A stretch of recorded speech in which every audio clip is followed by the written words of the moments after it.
Hi guys, this is Starcraft and we continue on with the final set of Group C, round of 24, ASL Season 17.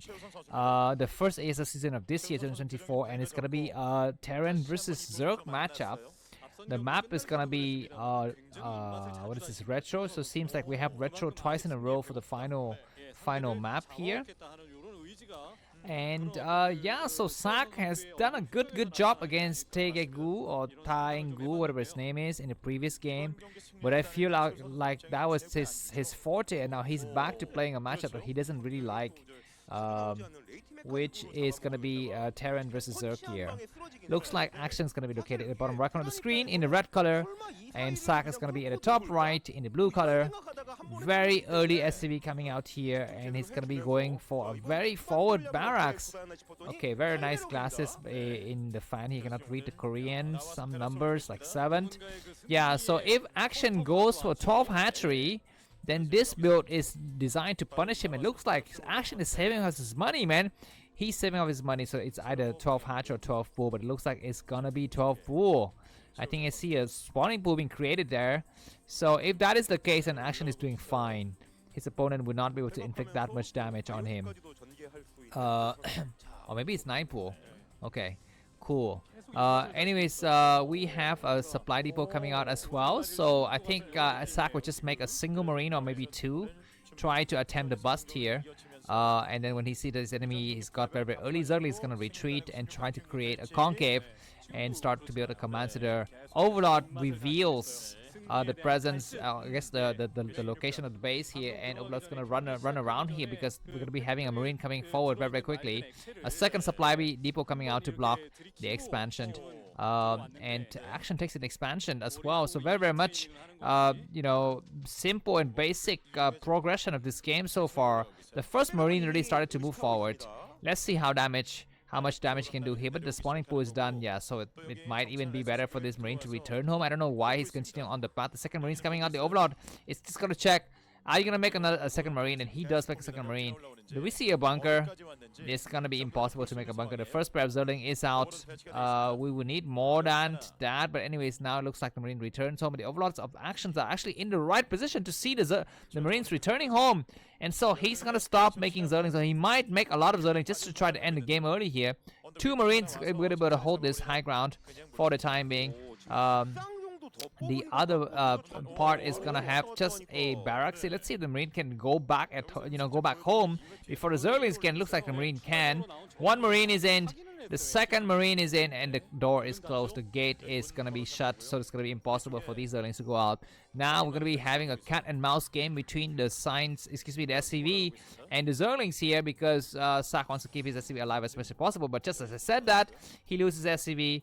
And the game's gonna go on. Let's see what Action goes for, because it's gonna be, you know, his game to play. The ball is in his court. He can decide to throw it, kick it, you know, jam it into his enemy's face, whatever. But it looks like somebody just Lair coming up. Very interesting build here. Command center coming down. So it's gonna be a long time until Ssak can see the sunlight again, because he's completely boxed in. He's got no recourse out. It's gonna be he's gonna be building a second barracks on the high ground. Very nice, and things are gonna be progressing nicely. I think, like we saw in the previous game, he's more of a mech man. He doesn't actually like to play bio that much, so he's gonna have to be in his uncomfortable zone here in the early stage of the game until he actually gets to mech. But let's see if Action is gonna be able to kill him before that. Turn Academy coming up, and we're gonna be seeing a third hatchery planted down. Alright, it's gonna be Spire before third hatchery.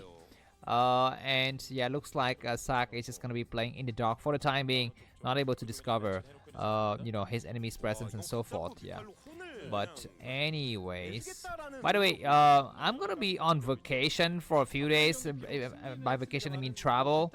So by the time that next week's games are cast, I might be actually on a beach here in my home country. So you might hear some of the wave sound, and maybe that will add to your viewing pleasure. I don't know.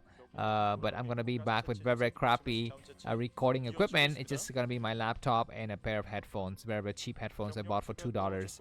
I didn't even buy my headphones, man. They were given with my freaking phone. You know, those headphones that were given when you buy your phone. Yeah, sometimes I use those headphones to actually record. And actually, the sound quality is actually not bad when you use the headphones. My trick is to wear a mask and then just put the headphone inside the mask, and it sounds very, very tight and comfy, and sounds like you're whispering to your lover. Anyways, Marines and SCV. Why do we even have an SCV mixed in here? Coming out for early aggression here.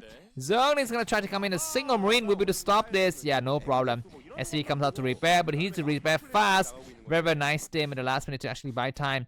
And the Marine gets here though. Action might die before his mutualists come up. We've seen several times that Action forgets to build stuff on time, and he's gonna be in serious trouble. Zone gonna try to surround from behind, but Sak's gonna return home. So saved by the bell here a little bit by Action. And now Ssak is gonna have to kind of hold tight, build a lot of turrets. Where are the turrets? I feel like the turrets are kind of late here, unless he kind of intercept the mutualist at the 3 o'clock position. He's not intercepted. He's returning home with the rest of his Marine, opening the gate again. This is the gate of Gondor, or whatever is the gate in the movie Lord of the Ring. There, when you open the gate and then Gandalf, just like flies through with his white horse. Anyways, mutualist is gonna be outside.